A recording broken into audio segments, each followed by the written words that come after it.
Welcome back to From the Mind of Jess, part of the AWB EdVentures podcast network. I'm Jess Hansen, and I'm so incredibly happy to be back with you for my second episode.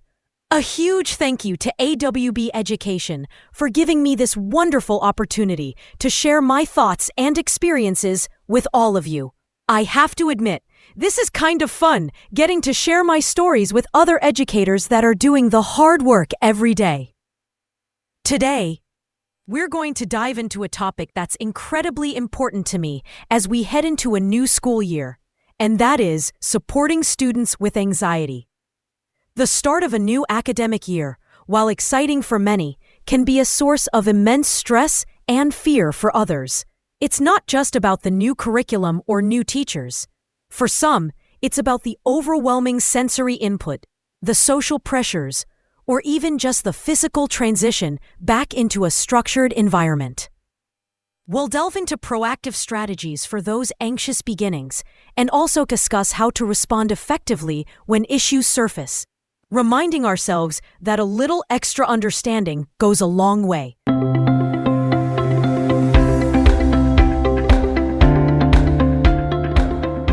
Let's dive right into supporting our students with anxiety.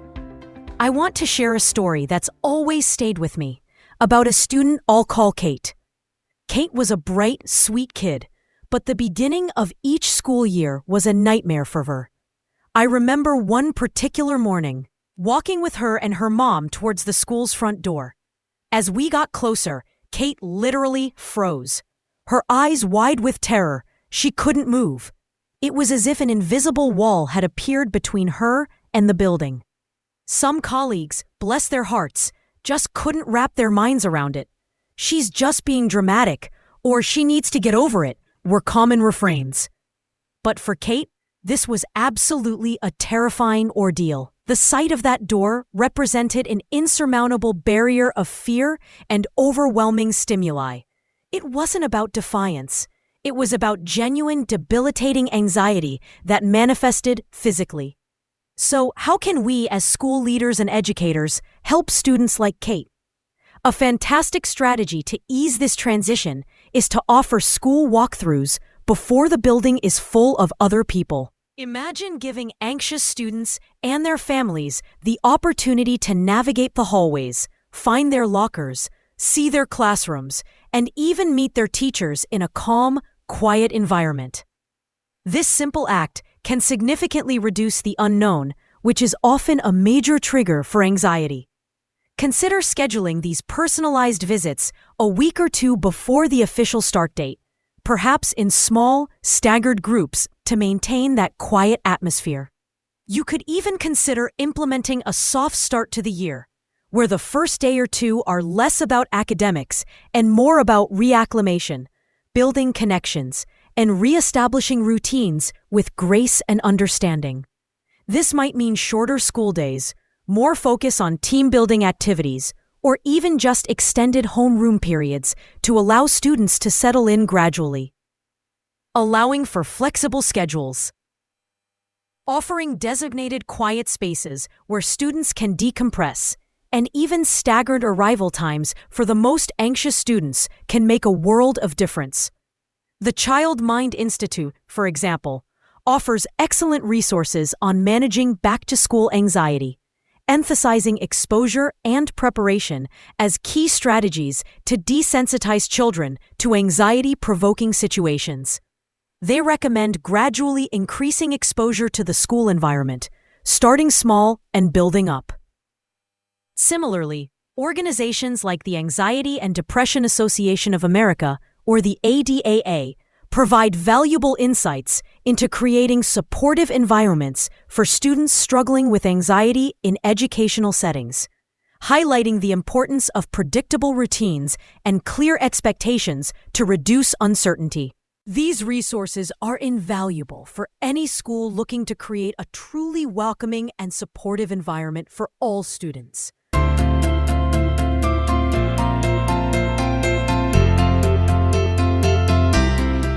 We've talked about proactive measures, but it's just as crucial to be prepared to react and respond appropriately once the school year starts, because even with the best plans, things will come up.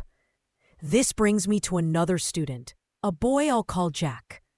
Jack was consistently ditching class, often found hanging out in the bathroom or roaming the hallways. Administration was understandably frustrated, constantly addressing this problem child. They saw it as a behavioral issue, a lack of engagement, or even defiance.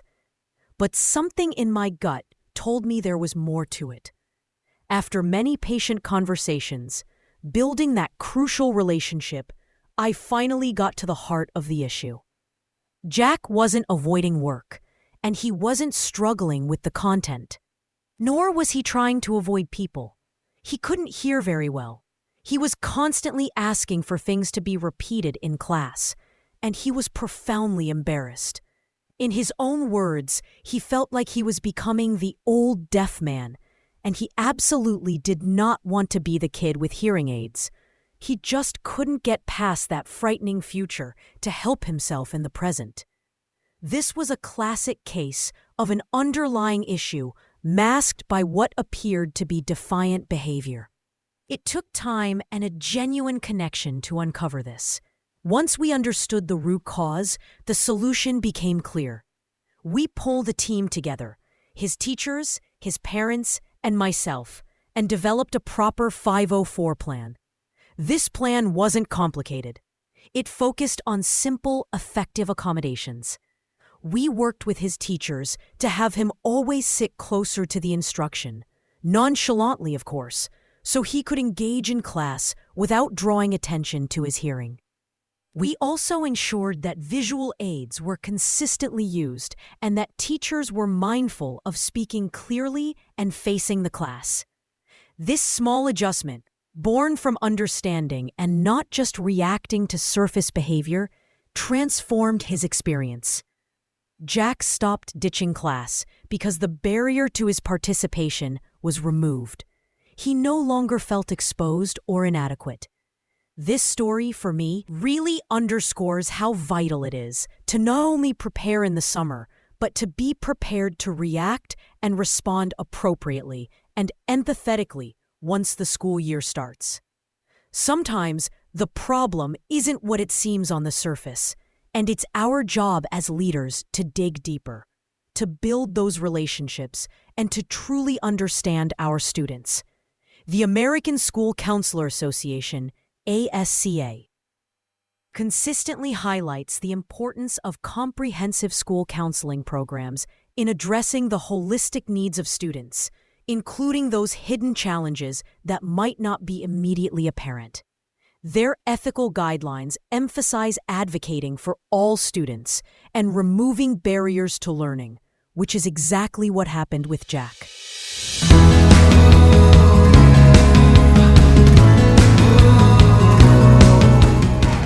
So, as you gear up for the year, remember Kate, who needed a gentle reintroduction to school, and Jack, who needed someone to listen beyond his behavior. Our preparation in the summer is essential, but our ability to react, to empathize, and to truly see our students once they walk through those doors is where the real magic happens. By fostering environments of understanding and proactive support, we empower every student to thrive. Okay, folks, that is it for today. This has been fun, and I can't wait to do it again. A huge thank you once more to AWB Education for this incredible opportunity. And to all you amazing school leaders out there, as the summer winds down and you prepare for your students' return, please remember to take some time for yourselves. You pour so much into your school communities, so ensure your own cup is full too. Thanks for listening today. Until next time, be safe, be ready, and be you. Thanks, everyone.